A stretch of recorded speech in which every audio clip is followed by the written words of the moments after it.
오늘 이 내용을 듣지 않으시면 은행 앱을 한번 클릭하는 순간 평생 모은 자산이 10분 만에 사라질 수 있습니다. 어제 제 상담실로 들어선 장재호 할아버지는 두 손을 부들부들 떨며 핸드폰을 내밀었습니다. 서 선생님, 이 조그만 기계 하나 때문에 내 전 재산이 사라졌습니다. 47년간 약국을 운영하며 수많은 환자의 아픔을 지켜봤지만 그때만큼 마음이 아팠던 적은 없었습니다. 안녕하세요. 은퇴한 약사 서정호입니다.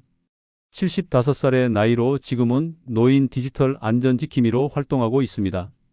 오늘 이 이야기를 꺼내는 이유는 최근 몇 개월 사이 우리 어르신들을 노리는 전화 사기가 완전히 다른 차원으로 진화했기 때문입니다. 이제는 눈에 보이지 않는 디지털 바이러스가 우리의 휴대폰을 통해 은행 계좌로 침투합니다. 지난주 제 약국 단골이셨던 장재호 할아버지가 마치 혼이 빠진 사람처럼 제 상담실을 찾아왔습니다.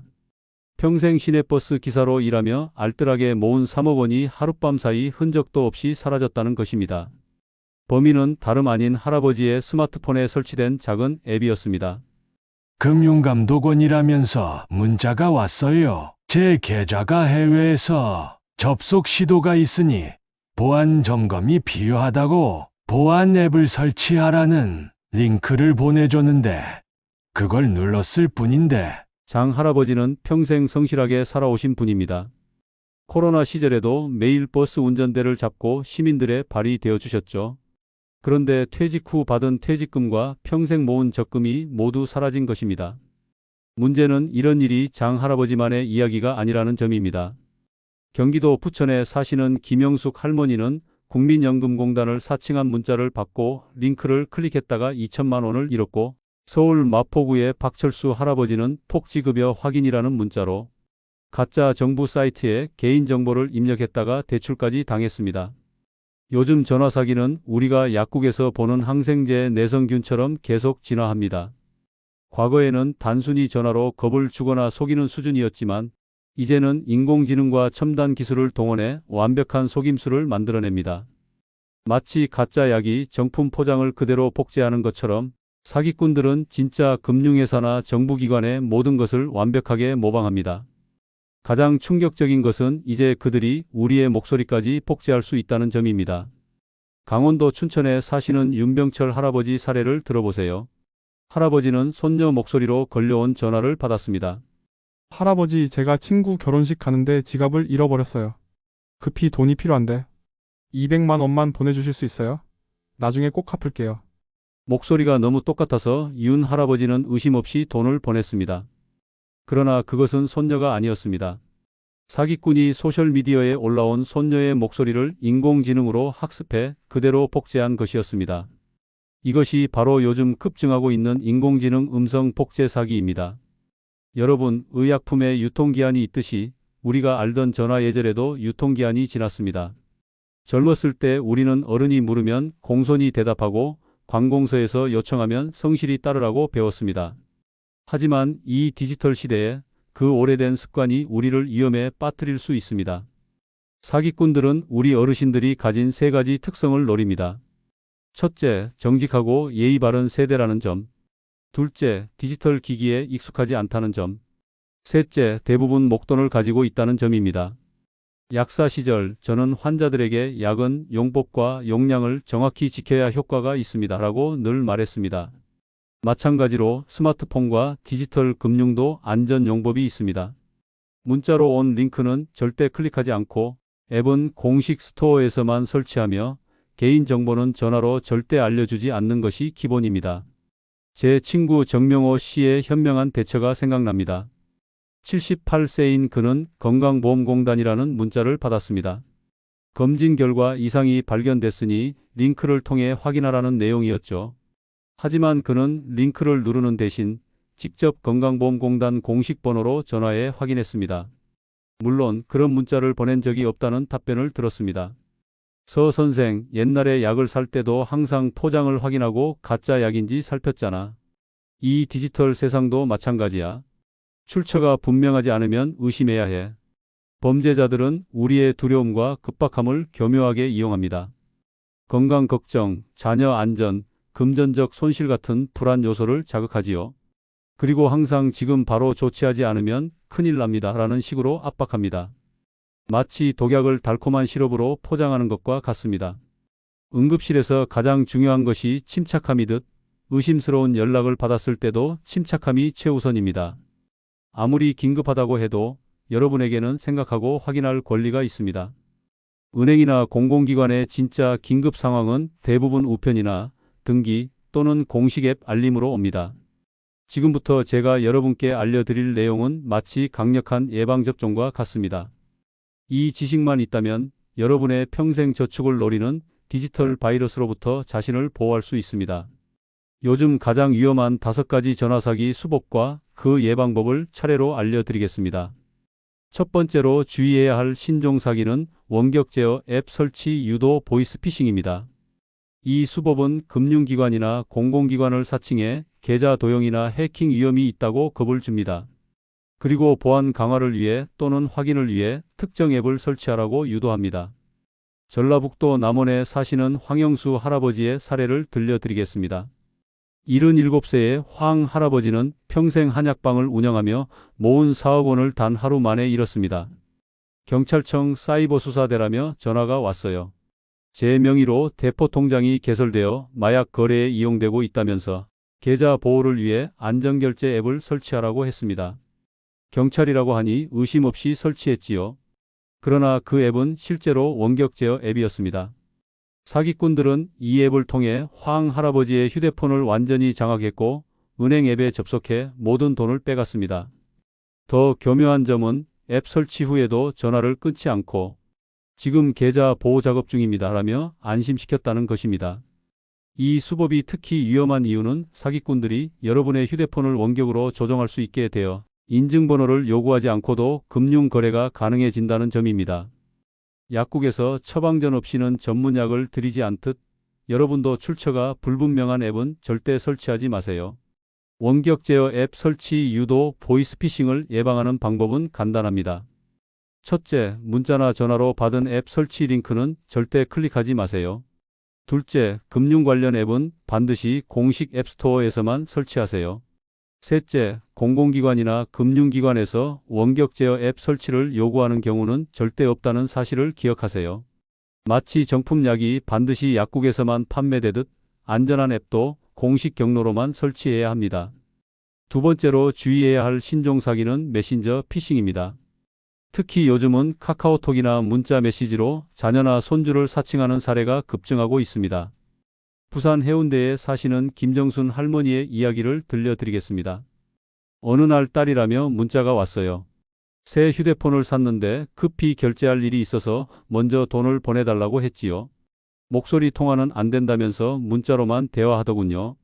평소 딸아이가 엄마한테 부탁 잘 안 하는 성격인데 그래서 더 도와주고 싶었나 봐요. 그렇게 김 할머니는 300만 원을 보냈고 나중에야 딸에게 직접 전화해 보니 그런 메시지를 보낸 적이 없다는 사실을 알게 되었습니다. 더 무서운 것은 최근에는 인공지능으로 목소리까지 완벽하게 복제한 음성 사기까지 등장했다는 점입니다.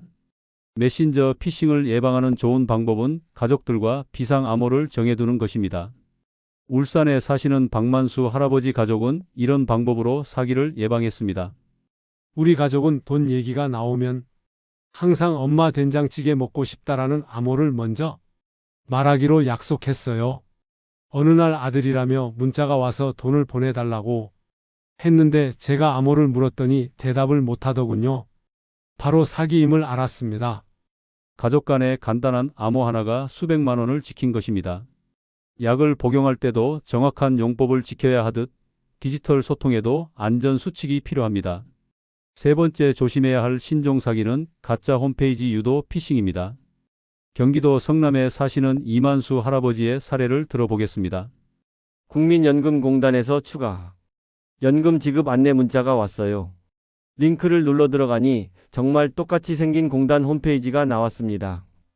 공인인증서 로그인을 하고 개인정보를 모두 입력했는데 그게 가짜 사이트였어요.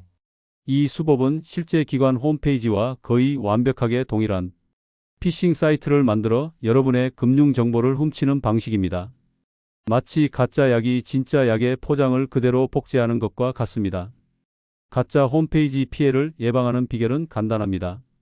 문자나 이메일에 링크를 통해 접속하지 말고 직접 인터넷 주소창에 정확한 주소를 입력하거나 즐겨찾기를 이용하세요. 또한 주소창에 자물쇠 모양이 있는지 확인하는 습관이 중요합니다. 가짜 사이트를 구별하는 쉬운 방법을 하나 알려드리겠습니다. 서울 노원구의 장영호 할아버지는 이런 방법으로 사기를 피했습니다. 의심스러운 문자 링크를 받았을 때 사이트에서 아무 전화번호나 눌러봤어요. 제대로 된 기관 번호로 연결되지 않아 바로 가짜임을 알았지요. 이처럼 작은 확인 한 번이 여러분의 소중한 재산을 지킬 수 있습니다. 약국에서 약을 살 때도 포장을 확인하듯 디지털 세상에서도 신중한 확인이 필요합니다. 네 번째 최신 사기 수법은 가짜 백신 프로그램 설치 유도입니다. 강원도 원주의 최병철 할아버지 이야기입니다. 컴퓨터로 인터넷 뱅킹을 하는데 갑자기 당신의 컴퓨터가 바이러스에 감염되었습니다. 라는 경고창이 떴어요. 무서워서 안내에 따라 백신 프로그램을 설치했는데 그게 바로 해킹 프로그램이었습니다. 이 수법은 컴퓨터나 스마트폰에 가짜 경고창을 띄워 공포심을 유발한 뒤 사용자가 직접 악성 프로그램을 설치하도록 유도합니다. 이렇게 설치된 프로그램은 여러분의 금융 정보를 모두 빼갈 수 있습니다. 가짜 백신 피해를 예방하려면 갑자기 나타나는 경고창이나 팝업창은 바로 닫으세요. 특히 지금 바로 설치하세요. 즉시 조치가 필요합니다와 같은 급박한 메시지는 의심해야 합니다. 백신 프로그램은 반드시 공식 홈페이지나 앱스토어에서만 설치하세요. 재미있는 비유를 하나 들자면 이런 가짜 경고창은 마치 거리에서 갑자기 다가와 당신 옷에 벌레가 있어요. 제가 잡아드릴게요 라고 말하는 소매치기와 같습니다. 놀라서 반응하는 사이 지갑을 훔쳐가는 것이지요. 다섯 번째 주의해야 할 사기는 인공지능 음성 복제 사기입니다. 이것은 앞서 윤병철 할아버지 사례처럼 가족의 목소리를 정교하게 복제해 급한 상황을 가장하고 금전을 요구하는 방식입니다. 전남 순천의 박영자 할머니는 이런 수법으로 400만 원을 잃을 뻔했지만 다행히 기지를 발휘해 피해를 막았습니다. 손자 목소리로 전화가 와서 급히 돈이 필요하다고 했어요. 그런데 제가 항상 손자에게 하는 말이 있어요. 우리 손주 밥 먹었니? 그 질문을 했더니 전화 속 목소리가 당황하며 이상한 대답을 하더군요. 바로 이상함을 눈치챘습니다. 음성 복제 사기를 예방하려면 급한 돈 요청에는 반드시 다른 방법으로 본인 확인을 하세요. 예를 들어 영상통화를 요청하거나 지금 위치가 어디냐고 물어보세요. 또는 박영자 할머니처럼 가족들만 아는 특별한 질문을 준비해 두는 것도 좋은 방법입니다. 이제 전화 사기로부터 여러분을 완벽하게 보호할 수 있는 5가지 황금 수칙을 알려드리겠습니다. 첫째, 모르는 번호나 발신자 표시가 공공기관으로 된 전화는 받지 말고 먼저 끊으세요. 중요한 일이라면 다시 걸어올 것입니다. 꼭 받아야 한다면 죄송합니다만 제가 직접 확인하고 연락드리겠습니다 라고 말하고 끊으세요. 둘째, 문자나 메신저로 받은 링크는 절대 클릭하지 마세요. 특히 금융정보나 개인정보 입력을 요구하는 링크는 무조건 의심하세요. 마치 낯선 사람이 주는 음료는 마시지 않는 것과 같은 원칙입니다. 셋째, 스마트폰에 금융 보안 앱을 설치하세요. 많은 은행과 보안 회사에서 노인을 위한 간편한 보안 앱을 제공합니다. 이는 마치 우리 몸의 면역 체계를 강화하는 것과 같습니다. 넷째, 가족들과 금융 비상 연락망을 구축하세요. 의심스러운 상황이 생기면 즉시 자녀나 손주에게 연락해 확인하는 습관이 중요합니다. 전화로 확인이 안 되면 영상통화를 시도해 보세요. 다섯째, 정기적으로 금융 앱 비밀번호를 변경하고 소액 결제 한도를 최소화하세요. 모든 돈을 하나의 계좌에 보관하지 말고 일상적으로 사용하는 금액만 결제 계좌에 유지하는 것이 안전합니다. 인천 남동구의 김철수 할아버지는 이런 안전 수칙을 지켜 큰 피해를 막았습니다. 국세청이라며 전화가 왔는데 즉시 계좌를 확인해야 한다고 하더군요. 하지만 제가 세무서에 확인하겠다고 하자 상대방은 화를 내며 전화를 끊었습니다. 불과 이틀 뒤에 옆집 할아버지가 같은 수법으로 4천만 원을 사기당했다는 소식을 들었어요. 약사로서 제가 항상 말씀드렸듯이 예방이 치료보다 낫습니다. 스마트폰과 디지털 금융도 마찬가지입니다. 미리 알고 조심하면 안전하게 사용할 수 있습니다. 특히 우리 노년층은 젊은 세대보다 점점 더 사기범들의 주요 표적이 되고 있습니다. 그 이유는 우리가 가진 풍부한 경험과 지혜가 오히려 디지털 세계에서는 약점이 될 수 있기 때문입니다. 젊었을 때 배운 예의와 신뢰가 디지털 공간에서는 그대로 적용되지 않습니다. 지금까지 알려드린 5가지 신종 사기 수법과 예방법을 다시 한번 정리해 드리겠습니다. 첫째, 원격 제어 앱 설치 유도. 보이스피싱은 문자로 온 앱 설치 링크를 절대 클릭하지 않는 것이 핵심입니다. 둘째, 메신저 피싱은 가족 간 비상 암호를 정해두는 것이 좋은 예방책입니다. 셋째, 가짜 홈페이지 유도 피싱은 직접 주소를 입력하거나 즐겨찾기를 이용해야 합니다. 넷째, 가짜 백신 프로그램 설치 유도는 갑작스러운 경고창을 무시하고 공식 경로로만 프로그램을 설치해야 합니다. 다섯째, 인공지능 음성 복제 사기는 추가 확인 질문이나 영상통화로 본인 확인을 해야 합니다. 제가 약국에서 평생 지켜온 원칙이 있습니다. 약은 정확한 진단 없이 함부로 복용하면 안 됩니다. 마찬가지로 디지털 세상에서도 정확한 확인 없이 행동하면 안 됩니다. 특히 금융정보나 개인정보와 관련된 일은 반드시 2번, 3번 확인하는 습관이 필요합니다. 대전에 사시는 68세 박순희 할머니의 이야기로 마무리하겠습니다. 할머니는 제 강연을 들으신 후 스마트폰을 더 안전하게 사용하기 시작했습니다. 서 선생님 말씀대로 스마트폰에 보안 앱도 설치하고 은행 계좌도 일상용과 저축용으로 분리했어요. 얼마 전에는 국민연금공단이라는 문자가 왔는데 링크를 누르지 않고 직접 공단에 전화해서 확인했더니 사기였더라고요. 우리 동네 친구들에게도 이 방법을 알려주고 있답니다. 이렇게 작은 실천 하나가 여러분의 평생 저축을 지키는 방패가 됩니다. 약을 복용할 때 용법과 용량을 지키듯 스마트폰 사용에도 안전 수칙을 지켜야 합니다. 여러분, 나이가 들면 젊은 시절보다 세상 경험은 더 풍부해지지만 새로운 기술을 받아들이는 속도는 조금 느려질 수 있습니다. 그러나 이것은 결코 디지털 세상에서 취약해야 한다는 의미가 아닙니다. 오히려 우리의 풍부한 경험과 지혜를 새로운 안전 수칙과 결합한다면 어떤 사기꾼도 우리를 속이지 못할 것입니다. 제가 약사 시절 환자들에게 항상 강조했던 말이 있습니다. 약은 올바르게 사용하면 치료제가 되지만 잘못 사용하면 독이 됩니다. 스마트폰과 인터넷도 마찬가지입니다. 올바르게 사용하면 우리 삶을 더 편리하고 풍요롭게 만들지만 잘못 사용하면 큰 피해를 입을 수 있습니다. 특히 우리처럼 디지털 세상이 도래하기 전에 어른이 된 세대는 새로운 환경에 적응하는 과정에서 더 주의가 필요합니다. 마치 새로운 약을 처음 복용할 때 더 주의가 필요한 것처럼 말입니다. 그러나 걱정하지 마세요. 여러분은 결코 혼자가 아닙니다. 가족과 지역사회, 그리고 저와 같은 시니어 디지털 안전지킴이들이 함께합니다.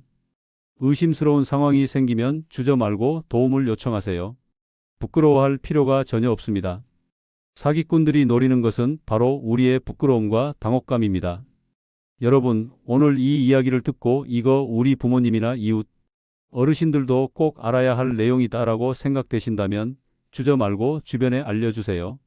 한 분의 어르신이라도 전화 사기로부터 재산을 지킬 수 있다면 그것이 바로 제가 이 이야기를 전하는 가장 큰 보람입니다. 그리고 이 영상이 도움되셨다면 구독과 좋아요 버튼 꼭 눌러주세요. 여러분의 한 번의 클릭이 더 많은 어르신들에게 이 중요한 정보가 전달되는 데 큰 힘이 됩니다. 혹시 이런 사기를 당할 뻔했거나 실제로 당하신 경험이 있으시다면 그 이야기를 댓글로 나눠주세요. 여러분의 경험이 다른 분들에게 소중한 교훈이 될 수 있습니다. 기억하세요.